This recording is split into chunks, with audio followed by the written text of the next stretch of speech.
Kehancuran dunia menurut Kitab Wahyu. Jika dunia ini akan berakhir, bagaimana itu akan terjadi? Pertanyaan ini bukan hal baru. Sejak dahulu, manusia telah mencoba memahami akhir dari sejarah dengan sains, filsafat, dan kepercayaan. Namun dalam iman Kristen, akhir zaman tidak diserahkan pada spekulasi. Ia telah diungkapkan melalui satu kitab yang sangat berbeda dari yang lain, Kitab Wahyu. Sebagai bagian penutup dari Alkitab, Kitab Wahyu ditulis oleh Yohanes di Pulau Patmos bukan berdasarkan imajinasi, tetapi berdasarkan penglihatan yang ia terima. Isinya menggambarkan kehancuran dunia secara bertahap, bencana besar, kejatuhan sistem global, pertempuran antara terang dan gelap, hingga penghakiman terakhir. Video ini akan menuntun kita menelusuri setiap bagian dari nubuatan tersebut dengan urutan yang jelas dan mendalam. Kita akan melihat bukan hanya apa yang akan terjadi, tapi juga mengapa itu penting dan apa artinya bagi kita hari ini. Inilah kehancuran dunia menurut Kitab Wahyu.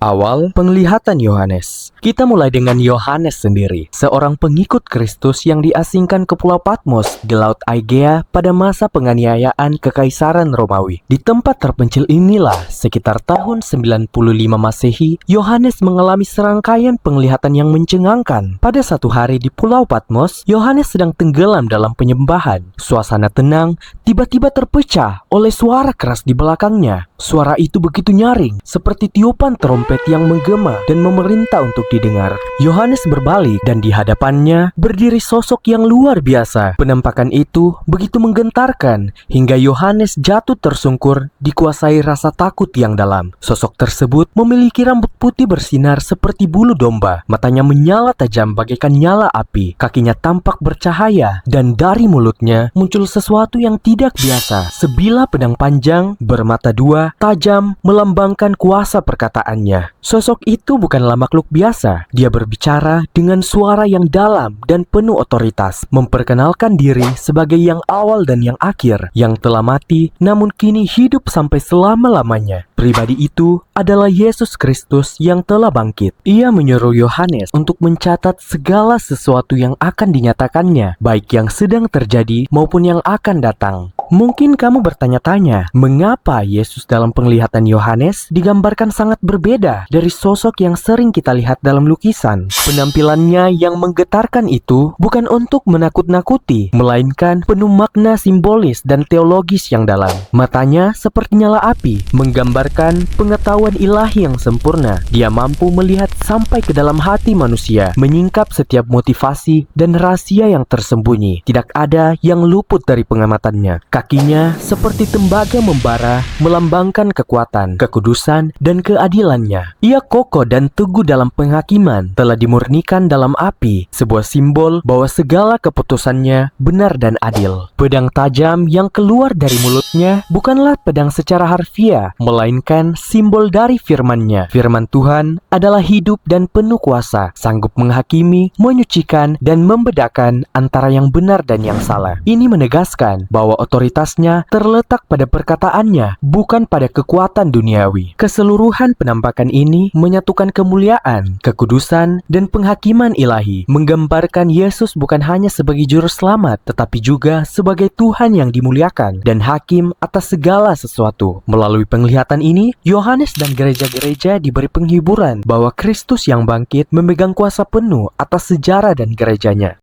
Kitab ini berfokus pada perannya sebagai hakim dan raja yang akan menegakkan keadilan di akhir zaman.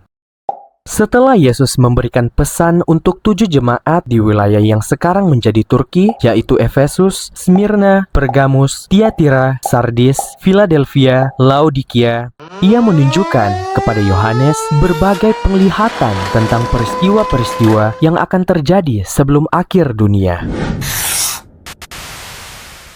Penglihatan di surga. Dalam Wahyu pasal 4, Yohanes mengalami sebuah penglihatan yang sangat sulit untuk dipahami dan dijelaskan dengan kata-kata manusia. Ia melihat takhta yang berada di surga dengan seseorang yang duduk di atasnya. Yohanes menggambarkan takhta tersebut dengan kata-kata yang menggambarkan kemuliaan, seolah-olah terbuat dari batu sardis dan yaspis. Takhta itu dikelilingi oleh sebuah pelangi yang tampak seperti zamrud, dan di sekelilingnya terdapat 7 pelita emas yang menyala. Di sekitar takhta itu ada 4 makhluk surgawi yang mengelilinginya. Namun, mereka bukanlah malaikat kecil seperti yang biasa kita lihat dalam patung. Makhluk-makhluk tersebut dipenuhi dengan mata di seluruh tubuhnya, memiliki 6 sayap, dan memiliki penampilan yang menyerupai singa, anak lembu, manusia, dan raja wali. Di samping makhluk-makhluk ini, ada 24 tua-tua yang mengaturkan mahkota mereka di hadapan Allah, serta ratusan ribu malaikat yang memujinya. Semuanya tampak dalam harmoni sempurna, hingga perhatian Yohanes tertuju pada sebuah gulungan yang dimaterai dengan 7 materai di tangan kanan Allah. Allah bertanya, siapa yang layak untuk membuka gulungan itu? Namun, tidak seorang pun dapat menjawab. Gulungan ini sangat penting karena berisi 7 penghakiman awal atas dunia. Di masa Yohanes, gulungan bersegel seringkali digunakan dalam perjanjian atau transaksi kepemilikan tanah. Banyak penafsir Alkitab meyakini bahwa gulungan ini melambangkan akta kepemilikan bumi. Sampai pada titik ini, Alkitab menjelaskan bahwa iblis disebut sebagai penguasa dunia dan Allah zaman ini. Itulah sebabnya Yohanes menangis. Ia takut tidak ada yang mampu mengambil alih kepemilikan dari tangan musuh. Seakan-akan dunia akan berada di bawah kendali iblis untuk selamanya. Namun, tangisannya berhenti saat ia mendengar kabar tentang singa dari suku Yehuda yang layak untuk membuka gulungan itu. Tapi saat Yohanes memandang, yang ia lihat bukan singa, melainkan seekor anak domba berdiri seolah telah disembeli dengan 7 tanduk dan 7 mata. Gambaran ini merujuk pada Yesus Kristus, sang anak domba Allah yang telah dikorbankan demi menebus dosa manusia dan kini layak membuka gulungan itu sebagai sang penebus dan raja. Bagi sebagian orang, ini mungkin terlihat aneh atau bahkan mengerikan. Namun, dalam bahasa penglihatan rohani, setiap detail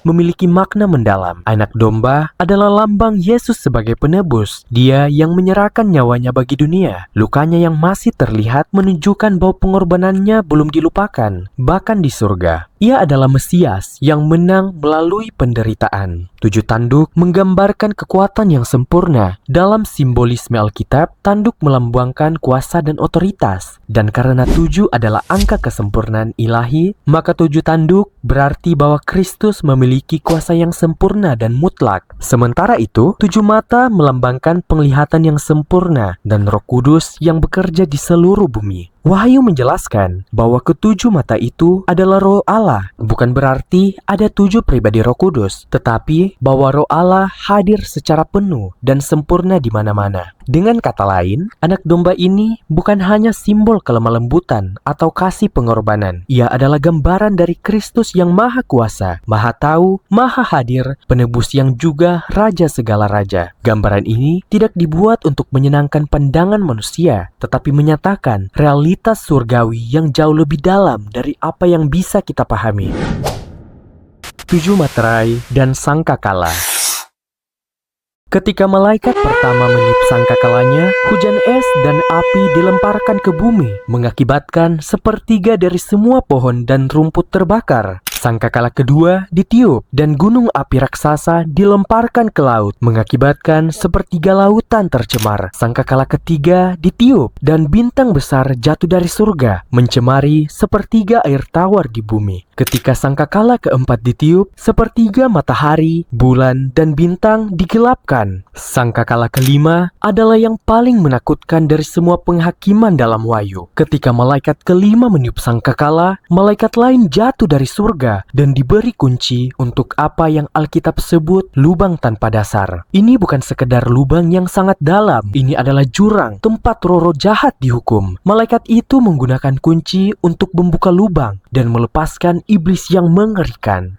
Setelah anak domba membuka materai pertama, muncul seorang penunggang kuda putih. Ia membawa busur dan diberi mahkota. Ia berangkat sebagai pemenang untuk merebut kemenangan. Sekilas, ia terlihat seperti sosok pembawa damai. Banyak yang mengira ini adalah gambaran Yesus. Tetapi jika kita mengikuti alur kitab Wahyu, kita akan menemukan bahwa figur ini sebenarnya adalah awal dari penipuan besar. Ia mencerminkan kekuatan yang menyamar sebagai terang, tetapi sesungguhnya menuntun dunia pada kehancuran. Ketika materai kedua dibuka, muncul penunggang kuda merah menyala. Ia membawa pedang besar dan diberi kuasa untuk mengambil damai dari bumi. Hasilnya adalah pertumpahan darah dan kekacauan global. Ini adalah gambaran konflik bersenjata besar yang mengguncang peradaban manusia. Lalu dibukalah materai ketiga dan seorang penunggang kuda hitam keluar. Ia memegang timbangan di tangannya. Suara dari tengah keempat makhluk hidup berkata, "Secupak gandum sedinar dan 3 cupak jelai sedinar. Tetapi jangan rusak minyak dan anggur itu." Ini menunjuk pada krisis ekonomi dan kelaparan. Harga makanan melonjak dan kesenjangan antara kaya dan miskin semakin lebar. Dunia dilanda kelaparan, namun kemewahan tetap milik segelintir orang. Ketika materai keempat dibuka, terlihat kuda hijau kuning dan dengan penunggangnya. Nama penunggangnya adalah Maut dan dunia orang mati mengikutinya. Mereka diberi kuasa atas seperempat bumi untuk membinasakan manusia melalui pedang, kelaparan, penyakit, dan binatang buas. Ini adalah gabungan dari keempat penghakiman awal yang membawa kematian dalam skala yang belum pernah terjadi sebelumnya. Beberapa orang percaya bahwa urutan ini mencerminkan pola sejarah dunia. Kita bisa melihat bayangannya dalam Perang Dunia I ketika sebuah kekuatan muncul untuk mendominasi, diikuti oleh perang global yang membawa kehancuran, kelaparan, dan kematian massal. Namun, bukan hanya itu, bahkan wabah penyakit besar seperti COVID-19 juga menunjukkan pola serupa: penipuan, konflik, krisis ekonomi, lalu kematian. Namun, dalam konteks kitab Wahyu, semua ini bukan sekedar imajinasi. Ini adalah bagian dari penggenapan nubuat tentang akhir zaman. Apa yang akan terjadi adalah serangkaian peristiwa dahsyat yang telah dirancang secara ilahi sebagai bagian dari rencana penghakiman sebelum kedatangan kerajaan Allah yang kekal. Saat materai kelima dibuka, Yohanes melihat pemandangan yang sangat menyentuh. Di bawah mezbah terdapat jiwa-jiwa orang yang dibunuh karena kesetiaan mereka kepada firman Allah dan kesaksian mereka. Mereka berseru memohon keadilan. Masing-masing diberi jubah putih sebagai lambang bahwa mereka telah dibenarkan di hadapan Allah, dan mereka diminta untuk bersabar sedikit lagi sampai jumlah mereka genap.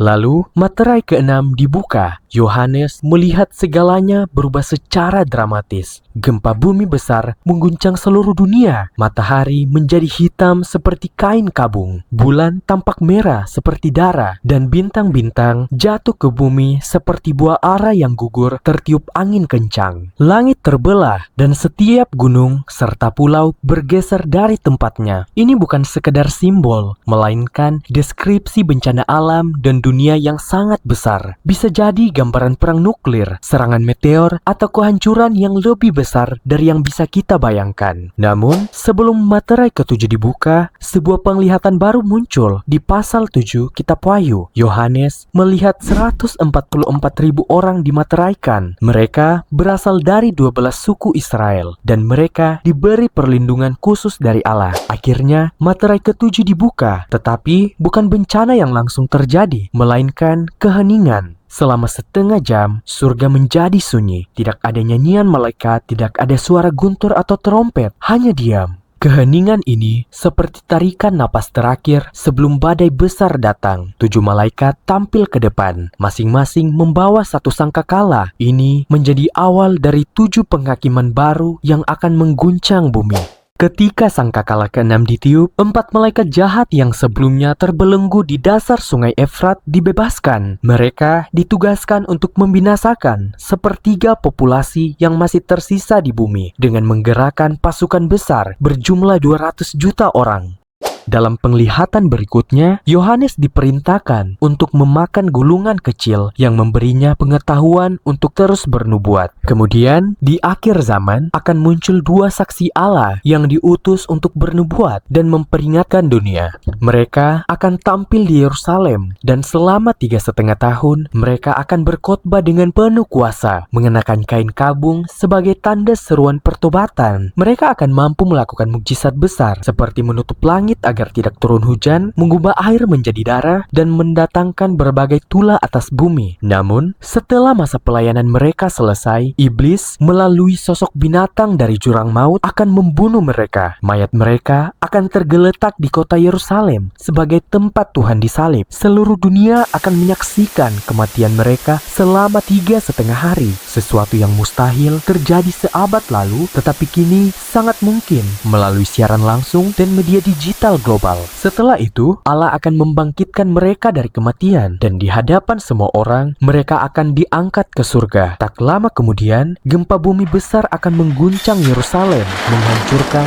sebagian kota dan menewaskan ribuan orang. Peristiwa ini akan mengejutkan dunia dan menjadi salah satu tanda kuat bahwa penghakiman Allah telah tiba. Sangkakala ketujuh akhirnya ditiup, membawa kita kembali ke ruang takhta Allah. Suara-suara surgawi mengumumkan kerajaan-kerajaan dunia ini telah menjadi kerajaan Tuhan kita dan Kristusnya, dan Ia akan memerintah untuk selama-lamanya.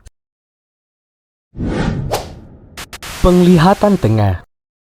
Perempuan dan naga. Setelah itu, Yohanes melihat tanda besar di langit, seorang wanita yang berselubung matahari dengan bulan di bawah kakinya dan mahkota 12 bintang di kepalanya. Wanita ini melambangkan bangsa Israel yang akan melahirkan Yesus Kristus. Anak laki-laki yang dilahirkan oleh wanita ini adalah Yesus yang akan memerintah bangsa-bangsa dengan tongkat besi. Namun, seorang naga besar berusaha untuk menghancurkan bayi tersebut. Naga ini digambarkan sebagai iblis yang mencoba mencegah kedatangan Kristus ke dunia. Tapi bayi itu diangkat ke surga sebelum naga bisa menangkapnya. Setelah itu terjadi perang di surga antara Mikael dan iblis. Iblis akhirnya dibuang dari surga dan ia membalas dendam dengan menyerang Israel, yaitu umat Allah yang setia.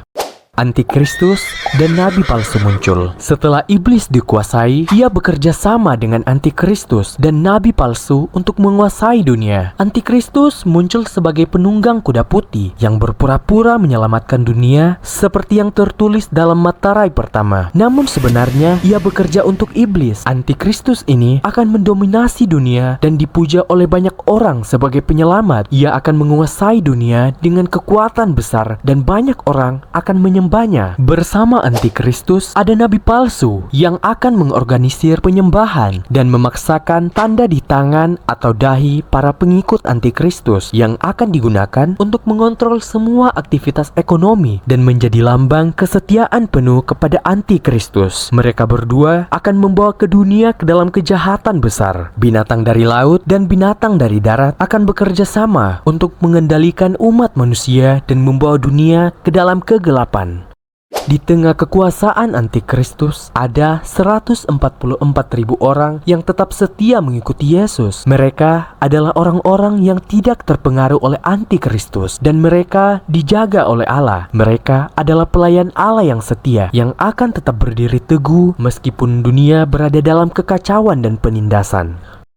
7 cawan penghakiman Allah. Setelah itu, Allah akan mencurahkan 7 cawan murkanya ke bumi. 7 cawan ini adalah bentuk penghakiman terakhir Allah terhadap dunia yang tidak bertobat. Setiap cawan mendatangkan malapetaka besar yang mengingatkan umat manusia bahwa mereka harus bertobat. Penghakiman ini meliputi cawan pertama, bisul yang menyakitkan pada umat manusia. Cawan kedua, lautan menjadi darah, membunuh semua makhluk hidup di laut. Cawan ketiga, air tawar menjadi darah, mengakibatkan kekeringan dan kesulitan bagi manusia. Cawan keempat, matahari menyengat manusia dengan panas yang sangat menyakitkan. Cawan kelima, kegelapan dan penderitaan melanda kerajaan antikristus. Cawan keenam, sungai Efrat mengering, membuka jalan bagi pasukan-pasukan besar untuk berkumpul di Armageddon, tempat pertempuran besar yang akan datang. Cawan ketujuh, gempa dahsyat dan hujan es yang meratakan bumi, menghancurkan segala sesuatu. Penghakiman ini adalah cara Allah untuk menunjukkan kepada dunia bahwa kesalahan dan kejahatan akan dihukum. Mungkin sejak awal video ini kamu bertanya-tanya, mengapa angka 7 begitu sering disebutkan? Mengapa begitu banyak angka 7 dalam kitab Wahyu? Ini bukan kebetulan. Dalam Alkitab, angka 7 melambangkan kesempurnaan dan kelengkapan. Allah menciptakan dunia dalam 7 hari. Dan di kitab Wahyu, angka ini digunakan untuk menggambarkan penyempurnaan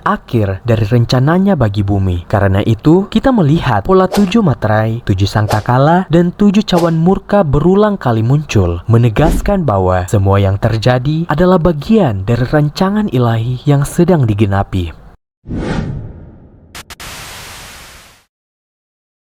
Kedatangan Kristus, kemenangan atas kejahatan. Nah, kita lanjut. Setelah penghakiman Allah, Yesus Kristus akan kembali ke bumi untuk mengakhiri semua kekacauan yang disebabkan oleh iblis, antikristus, dan nabi palsu. Mereka akan mengumpulkan pasukan-pasukan besar untuk melawan Kristus. Namun, Kristus datang dengan kekuatan besar dan mengalahkan mereka. Iblis akan dibuang ke dalam lautan tanpa dasar dan dihukum selama 1000 tahun. Ia datang menunggangi kuda putih, mengenakan jubah yang dicelupkan dalam darah, diikuti oleh bala tentara surga, dan dari mulutnya keluar pedang tajam untuk menghantam bangsa-bangsa. Ini bukan kedatangan secara damai atau diam-diam, tetapi sebuah kemenangan terbuka, di mana seluruh dunia menyaksikan Kristus sebagai Raja segala raja dan Tuhan segala Tuhan. Kedatangan Kristus ini berbeda dengan materai pertama, di mana terlihat seorang penunggang kuda putih juga. Penunggang pada materai pertama banyak diyakini oleh para teolog sebagai gambaran antikristus yang awalnya menyamar sebagai pembawa damai sebelum menunjukkan wajah aslinya. Sedangkan kedatangan Yesus di Wahyu 19 adalah penghakiman murni dan kemenangan sempurna atas kejahatan. Kristus akan memerintah di bumi selama 1000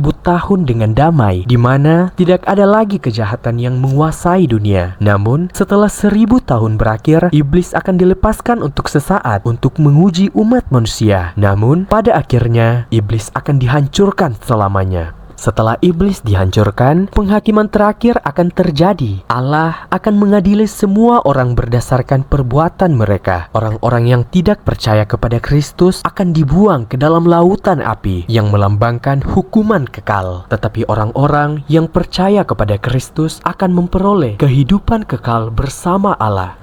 Setelah penghakiman, Yohanes melihat dunia yang sepenuhnya baru. Allah akan menciptakan langit dan bumi yang baru untuk menggantikan dunia yang lama yang sudah rusak oleh dosa. Yerusalem baru akan turun dari surga, sebuah kota yang indah, di mana Allah akan tinggal bersama umatnya selama-lamanya. Di tempat ini tidak akan ada lagi kematian, air mata, atau penderitaan, hanya kehidupan yang penuh dengan damai sejahtera bersama Allah. Nah, jadi kitab Wahyu mengungkapkan perjalanan dari penghakiman Allah hingga penciptaan langit dan bumi baru, menunjukkan bahwa di tengah kehancuran dunia, rencana Allah yang sempurna tetap berjalan, berakhir dengan kemenangan Kristus atas kejahatan dan terciptanya Yerusalem baru di mana Allah tinggal bersama umatnya tanpa air mata, penderitaan, atau kematian. Bagaimana pesan pengharapan ini memengaruhi pandangan Anda tentang masa depan? Jangan lupa bagikan pendapat Anda di kolom komentar dan tekan tombol subscribe untuk video-video mendalam lainnya. Sampai jumpa lagi. Tuhan menyertaimu, memperhatikan setiap langkahmu, dan senantiasa siap menolongmu dan keluargamu. Receive and swear Christ. Amen.